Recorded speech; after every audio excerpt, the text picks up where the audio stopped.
છો ખેડૂત મિત્રો, મજામાં છો? આશા રાખીએ છે કે આની આગળનો માયકોરાઇઝાની માહિતી વિશેનો યુટ્યુબ પર વિડિયો આપે જોયો હશે. આજે આપણે આ વિડિયોમાં હ્યુમિક એસિડ વિશે વ્યવસ્થિત માહિતી મેળવીશું. હ્યુમિક એસિડ તો ઘણા બધા ખેડૂતોએ વાપર્યું હશે અથવા નામ તો સાંભળ્યું જ હશે. તેમ છતાં આજના આ વિડિયોમાં અમે હ્યુમિક એસિડના જાદુઈ પરિણામ વિશે તથા તેના વપરાશ વિશે સંપૂર્ણ માહિતી આપવાનો પ્રયાસ કરી રહ્યા છે. સફળ ખેતી માટે જો દરેક ખેડૂત ફક્ત બે વાત ધ્યાનમાં રાખે ને તો ચોક્કસથી એમની ખેતીમાં ખૂબ મોટો ફાયદો થાય. જેમ માનવ શરીર માટે કહેવાય છે કે પેટ સાફ તો બધા રોગ માફ, તેવી જ રીતે ખેતીમાં જો સ્વસ્થ પાન અને વિકસિત મૂળ તો ઓછો ખર્ચ અને ગુણવત્તાયુક્ત વધુ ઉત્પાદન. તો આપણી ખેતીમાં પાનને સ્વસ્થ રાખવા અને મૂળને વિકસિત કરવામાં, તદુપરાંત આપણી ખેતીની જમીનને સુધારવા જેવા મહત્વપૂર્ણ કામ હ્યુમિક એસિડ ખૂબ સારી રીતે કરે છે. તો સૌ પ્રથમ હ્યુમિક એસિડ શું છે એ વિશે જાણીએ. હ્યુમિક એસિડને વિઘટિત કાર્બનિક પદાર્થોમાંથી મેળવવામાં આવે છે. હ્યુમિક એસિડ એ જમીન, કાપ અને જળચર વાતાવરણમાં કુદરતી રીતે બનતું કાર્બનિક પદાર્થ છે. મૃત છોડ અને પ્રાણીઓના સૂક્ષ્મ જીવો સાથે કુદરતી રીતે થતી જૈવિક અને રાસાયણિક પ્રક્રિયા દ્વારા વિઘટન થવાથી હ્યુમિક એસિડ બને છે. હ્યુમિક એસિડમાં મુખ્ય 3 ઘટક હોય છે, જેમાં પહેલું ઘટક હ્યુમિક, બીજું ઘટક ફુલ્વિક અને ત્રીજું ઘટક હ્યુમિન્સ છે. હ્યુમિક એસિડ ઘટક એ હ્યુમિક એસિડનો સૌથી મોટો અને સૌથી જટિલ ઘટક છે. તે વધુ વજનવાળા મોટા અણુઓથી બનેલો છે. ફુલ્વિક એસિડ ઘટક એ હ્યુમિક એસિડનો સૌથી વધુ દ્રાવ્ય ઘટક છે અને તે હ્યુમિક એસિડ કરતાં નાના અણુઓથી બનેલો છે.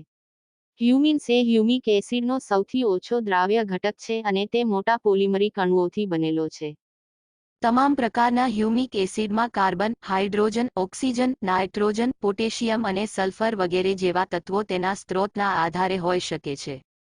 હ્યુમિક એસિડ એ પણ કોલસાની જેમ એક કાર્બનિક પદાર્થ જ છે અને કોલસાની જેમ જમીનની નીચેથી જ મળે છે, જે પાણીમાં અદ્રાવ્ય હોય છે, જેથી તેને પોટેશિયમ ઓક્સાઇડ સાથે પ્રક્રિયા કરાવી પાણીમાં દ્રાવ્ય બનાવાય છે, જે પછીથી ખેતીવાડીમાં ઉપયોગમાં લઈ શકાય છે, જેને આપણે પોટેશિયમ હ્યુમેટ પણ કહીએ છીએ.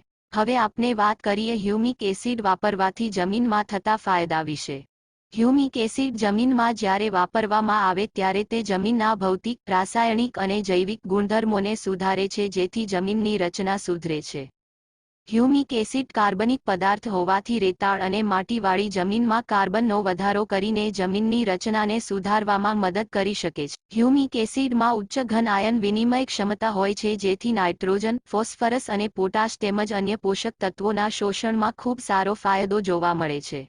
જેના પરિણામે હ્યુમિક એસિડ જમીનનો પીએચ આંક 5.5 થી 7.5 સુધી સુધારી, નિર્ધારિત કરીને જાળવી રાખે છે અને આવી જમીન પછી છોડના વિકાસ અને પોષક તત્વોના શોષણ માટે આદર્શ બને છે. હ્યુમિક એસિડ છોડ માટે જમીનના પોષક તત્વોને મુક્ત કરવામાં પણ મદદ કરે છે. હ્યુમિક એસિડ કુદરતી ચિલેટર તરીકે કામ કરીને જમીનની ગુણવત્તા અને ઉત્પાદકતા પર લાંબા ગાળાની હકારાત્મક અસરો બનાવવા માટે પોષક તત્વોને અસરકારક રીતે શોષવામાં છોડના મૂળને મદદ કરે છે. હ્યુમિક એસિડ જમીનને પોચી અને ભરભરી બનાવી જમીનની નિતાર ક્ષમતા અને ભેજ સંગ્રહ ક્ષમતામાં ખૂબ સારો સુધાર કરે છે, તેમજ જમીનમાં હવાની આવાગમન પણ સુધારે છે. હ્યુમિક એસિડ સિંચાઈ કાર્યક્ષમતામાં સુધારો કરી શકે છે અને છોડના પાણીના તાણને ઘટાડી શકે છે. હ્યુમિક એસિડ જંતુનાશકો અને ખાતરોની કાર્યક્ષમતામાં વધારો કરી ખાતરો અને જંતુનાશકોનો ઉપયોગ ઘટાડે છે અને આમ થવાથી કૃષિ સાથે સંકળાયેલ પર્યાવરણીય અસરોને ઘટાડવામાં મદદ થાય છે.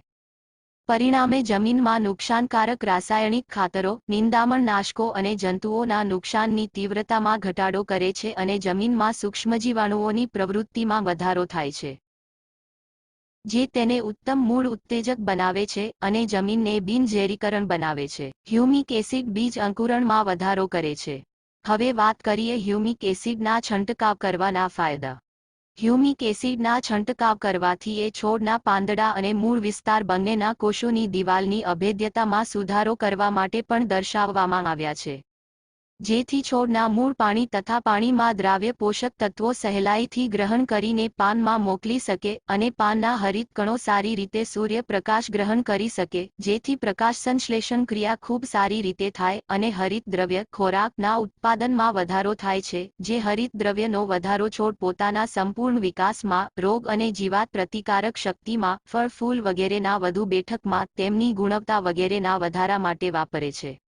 હ્યુમિક એસિડનો છંટકાવ છોડને દુષ્કાળ, ગરમી, ઠંડી અને રોગ જેવા તણાવના પરિબળોથી બચાવવામાં પણ મદદ કરી શકે છે. હ્યુમિક એસિડ મૂળના વિકાસને ખૂબ સારી રીતે ઉત્તેજિત કરે છે. હ્યુમિક એસિડનો છંટકાવ જંતુનાશક, ફૂગનાશક કે પાણીમાં દ્રાવ્ય ખાતરોની કાર્યક્ષમતામાં વધારો કરે છે. હ્યુમિક એસિડનો છંટકાવ પાકની ઉપજને નોંધપાત્ર રીતે વધારો કરી શકે છે. હ્યુમિક એસિડ ફળો અને શાકભાજીના કદ, વજન અને પોષક મૂલ્યમાં વધારો કરીને પાકની ઉપજની ગુણવત્તામાં પણ સુધારો કરી શકે છે. એક અભ્યાસમાં હ્યુમિક એસિડ છંટકાવ સાથે સારવાર કરાયેલ ઘઉંના પાકમાં 20 થી 25% ઉપજ વધારો જોવા મળ્યો હતો. અન્ય સંશોધનોએ દર્શાવ્યું છે કે ટામેટાના પાક પર હ્યુમિક એસિડના છંટકાવથી ફળની ગુણવત્તામાં સુધારો થાય છે અને ટામેટા 2 અઠવાડિયા સુધી ખરાબ થતા નથી. હ્યુમિક એસિડના વપરાશમાં ખાસ ધ્યાનમાં રાખવા જેવી બાબત. હ્યુમિક એસિડના ફાયદા વપરાશના દર આધારિત છે, તેથી તેને પાક પર લાગુ કરતી વખતે ઉત્પાદકની ભલામણોનું પાલન કરવું ખૂબ જ આવશ્યક છે. છોડ પર હ્યુમિક એસિડની અસર ઘણા પરિબળો પર આધારિત છે, જેમાં દ્રાવણની સાંદ્રતા, છોડનો પ્રકાર અને વૃદ્ધિના તબક્કાનો સમાવેશ થાય છે. નાના છોડ સામાન્ય રીતે જૂના છોડ કરતાં હ્યુમિક એસિડની અસરો પ્રત્યે વધુ સંવેદનશીલ હોય છે. હ્યુમિક એસિડની ઊંચી સાંદ્રતાથી રોપાઓ ખાસ કરીને નુકસાન માટે સંવેદનશીલ હોય છે. વહેલી સવારે અથવા સાંજના કલાકોમાં જ્યારે ભેજ વધારે હોય અને હવા ઠંડી હોય ત્યારે હ્યુમિક એસિડનો છંટકાવ સૌથી વધુ અસરકારક હોય છે. આ હ્યુમિક એસિડ દ્રાવણને છોડના પાંદડાઓને વળગી રહેવા અને છોડના કોષોમાં પ્રવેશવાની મંજૂરી આપે છે. સીધા સૂર્યપ્રકાશમાં છંટકાવ કરવાનું ટાળવું આવશ્યક છે, કારણ કે આનાથી પાંદડા બળી શકે છે. હ્યુમિક એસિડની વપરાશની માત્રા અને રચના ઉત્પાદકના આધારે બદલાય છે. જો કે, મોટાભાગના ઉત્પાદનોમાં વજન દ્વારા 10 થી 20% હ્યુમિક એસિડ હોય છે. શ્રેષ્ઠ પરિણામો માટે ખાતરના લેબલ પરની સૂચનાઓને કાળજીપૂર્વક અભ્યાસ કરીને વાપરવું હિતાવહ છે. કેમેક વધુ પડતું હ્યુમિક એસિડ છોડના વિકાસ પર નકારાત્મક અસર કરી શકે છે. વધુ સાંદ્રતા વધુ દ્રાવણ છોડના પાનને બાળી શકે છે, જેથી તમારે તમારા છોડના પાંદડાને વધુ સંતૃપ્ત ન કરવા માટે સાવચેત રહેવાની જરૂર છે. જમીનમાં હ્યુમિક એસિડ આપતી વખતે તે સુનિશ્ચિત કરવું જરૂરી છે કે હ્યુમિક એસિડ સરખે ભાગે વહેંચાય અને આપતા પહેલા જમીન ભેજવાળી છે, જે સુનિશ્ચિત કરવામાં મદદ કરશે કે હ્યુમિક એસિડનો છોડના મૂળ સાથે મહત્તમ સંપર્ક છે. હ્યુમિક એસિડને કેલ્શિયમ ધરાવતા અન્ય ખાતર કે દવાઓ સાથે ભેગું કરવું નહીં. વપરાશનો દર વર્ષે ઓછામાં ઓછું 1 થી 2 વખત હ્યુમિક એસિડ વાપરવું શ્રેષ્ઠ છે. પછી પાકના પાકવાના સમયગાળા મુજબ 1 થી 2 વાર વાપરી શકાય છે. હ્યુમિક એસિડ સીધું જમીન અથવા છોડના પાંદડા પર લાગુ કરી શકાય છે અથવા સિંચાઈના પાણીમાં સમાવિષ્ટ કરી શકાય છે. વપરાશની માત્રા અને બજાર ભાવ. વપરાશની માત્રા અને બજાર ભાવ એ ઉત્પાદક કંપની અને તેની ગુણવત્તા આધારે અલગ અલગ હોઈ શકે છે, જેથી જ્યાંથી ખરીદી કરો એમની પાસેથી પૂરેપૂરી માહિતી લઈને વાપરવું. અહીંયા એક અંદાજ મુજબ અભ્યાસ માટે માત્રા અને ભાવ કહેવામાં આવ્યા છે. જમીનમાં આપવા માટે સામાન્ય રીતે 750 ગ્રામથી 1 કિલો હ્યુમિક એસિડ અન્ય ખાતર સાથે સારી રીતે ભેળવી એક સરખી રીતે આપી શકાય. છંટકાવ કરવા માટે 1 ગ્રામ હ્યુમિક એસિડ પ્રતિ 1 લિટર પાણી પ્રમાણે વાપરવું, જેમ કે 15 લિટર પાણીમાં 15 ગ્રામ અથવા 15 મિલીલીટર પ્રમાણે વાપરી શકાય. ટપક દ્વારા સિંચાઈ સાથે આપવા માટે 500 ગ્રામથી 1 કિલો 1 એકરમાં ઓછામાં ઓછું 200 લિટર પાણીમાં ઓગાળી ટપક સિંચાઈ સાથે આપવું. આ રીતે હ્યુમિક એસિડ પાન અને મૂળ બંને પર કામ કરતું હોવાથી તેનો ઉપયોગ કરવાથી આપની ખેતીમાં ખૂબ સારો ફાયદો મળી શકે છે. અમારા માનવા મુજબ 30 થી 45 દિવસ સુધી જમીનમાં પાળા ચડાવતા ખાતર સાથે ભેગું કરીને આપી દો અને ત્યારબાદ 4 થી 5 દિવસ રહીને હ્યુમિક એસિડનો છંટકાવ કરવાથી ખૂબ સારા પરિણામ મળી શકે છે.